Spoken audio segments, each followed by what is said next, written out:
Well, my half-bike frame cracked. I decided it's about time to order a brand new half-bike, which I will unbox in this video.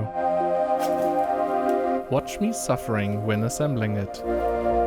Let's see how it performs in a first test ride.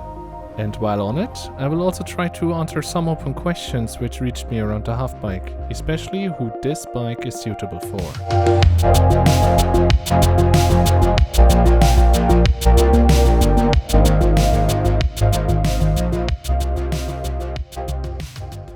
So, my entire last video was actually recorded with me riding my bike in very unsafe conditions. I haven't noticed an important nut and washer falling off 2 weeks earlier. And yeah, that all put way more pressure on the frame than what it is built for, so it cracked. Half-bike offered me a spare bottom frame unit with extra reinforcement, but I decided it is time for a new bike. This time a larger model, since I'm a tall person. Back to the official half-bike website, and yes, lucky timing, there's currently a $100 discount thanks to a seasonal sale. Let's go with a red model. I anyway use red rear lights and underglow lighting for safety reasons, hoping I will be seen quicker that way. And I will also add the bell to the basket since the bell of my old half-bike is pretty much falling apart. A few moments later. And here it is. First time ever for me unboxing a half-bike, because I bought my previous one secondhand.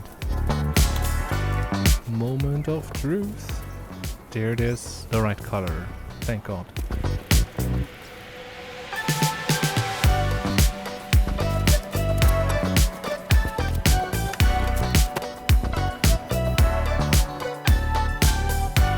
I need some energy.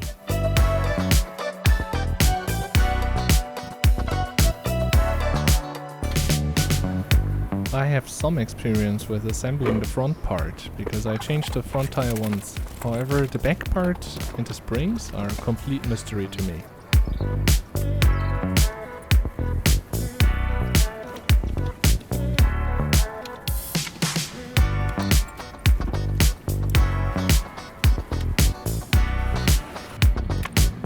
Despite a YouTube video from Half-Bike explaining the assembly step by step, this still took me longer than expected, to be honest.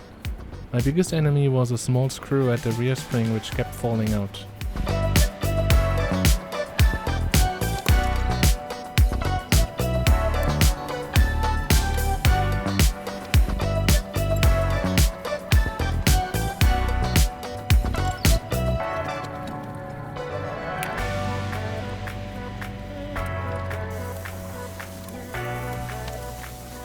But here it is, looks nice and clean. After the assembly I decided to do some modifications, including different handlebar grips. Unfortunately I broke the screw of the pre-installed bell and it was impossible to remove the broken bits.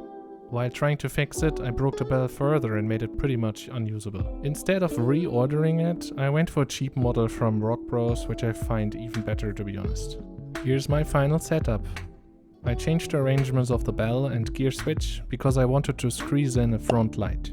And I installed longer handlebar grips, which I bought in a local bicycle shop because I find these more comfortable. Now, with every modification you have some downsides too. Some things get harder to access, for example the brakes. In my setup, I have to put my hand more to the outside of the grip now when riding third and fourth gear. But that's a sacrifice I'm okay with. For me it is important that I can reach the brake at all times, and that's perfectly possible. I also swapped the pedals with my old pedals, which have a sandpaper-like surface. Simple reason, it's ultra comfortable to stand on them and I can't injure my legs when jumping off from the half-bike with these. Some people argue that the pedals get slippery when getting wet. This is partially correct. They get slippery when being muddy, meaning water and dirt is needed. However, I anyway don't ride the half-bike during heavy rain, or I ride it extremely carefully because carving no longer works when the floor is wet. Now, I also added floor lights and a rear light for safety reasons. I want to be seen by others. I mean, look how this setup can easily be seen from far distance in the darkest corner of a park long after sunset. Wow! I have to admit, the floor lights look fancy too, and while I could change the color, I prefer the red color, because it's recognized better in traffic. Overall, I'm quite happy with the new bike. It runs butter smooth and doesn't make any noise at all, while my old one was rattling here and there after 5 years in heavy use with little maintenance. Because the new bike is taller, meaning the handlebars are a few centimeters higher, I actually had to relearn the balancing a bit, especially the more extreme maneuvers. Now, a lot of people keep asking me in the comments or on the street, who is this bike for? Isn't a normal bike better? But better for what? Let me try to approach this question more systematically and as objectively as possible.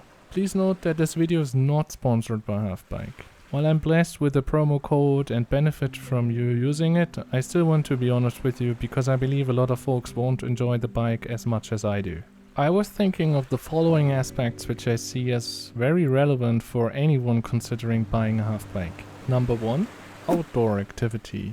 If you're not an outdoor person because you need an aircon or you need a routine which works under all weather conditions, better go to the gym or stay at home. However, if you're like me and you enjoy exploring new areas, seeing new things, enjoy being out in the real nature, then a Halfbike is an option. Number 2, efficiency. If you just want to go from A to B with little effort, then take a bicycle. Riding a Halfbike is more effort than a bicycle, you will feel it. But I want some kind of a workout. I'm a foodie and I enjoy the cuisine of Southeast Asia. Of course I need a workout to keep fighting the epic battle against my belly. Now, I would argue that there are far lower levels of efficiency, for example when you burn out calories in a gym or at home, not moving at all. Number 3, action. You prefer safety at all costs? Falling and getting injured is no option? Then don't get a Halfbike. It's not as risky as skateboarding, but for sure riskier than cruising with a rented bicycle on a footpath. You want to go all in? Then do roller sports. However, if you're okay to take some risks for getting a refreshing new way for movement in return, then the Halfbike might be an option as it gives you a decent level of action. I do enjoy the carving, which feels like skiing. It does require higher attention and planning before taking turns, but I want this. Number 4, speed. If you prefer slow speed, take a city bike or do running. However, I want wind blowing into my face, cooling me down, so running is no option for me. If you prefer high speed and your philosophy is the more kilometers I can make the better, you might be better off with a racing bicycle. When using a Halfbike, you cruise at moderate speed. Based on the situation, you ride at anything between 10 and 25 km per hour, in flat and empty areas on average 20 km per hour. And if you have to lower your speed to 10 km per hour like in the rail corridor from my last video, it feels comfortable too on a Halfbike. This way I can enjoy the bicycle path which you can't properly ride on with a racing bicycle because you aim for high speed and better take the normal road. But I try to avoid cycling on normal roads. Being overtaken by huge lorries and by overworked taxi drivers is ultra scary for me. Another bonus aspect, foldy. The Halfbike is foldable. I personally benefit from this on public transport such as MRT or when taking a taxi, as the folded size meets the local requirements. Of course, this might be different or irrelevant in other countries and places. Bottom line, ask yourself what aspects matter to you and whether or not a Halfbike could be an option. I guess many people would enjoy a normal bicycle more because they prioritize efficiency. But I personally prioritize a workout with decent action and a moderate speed to enjoy outdoor activities and exploring Singapore Island. Okay. If you're considering buying a Halfbike now and there is no promotion running, feel free to use my promo code to get $50 off. Thanks for watching and I'll see you in the next video.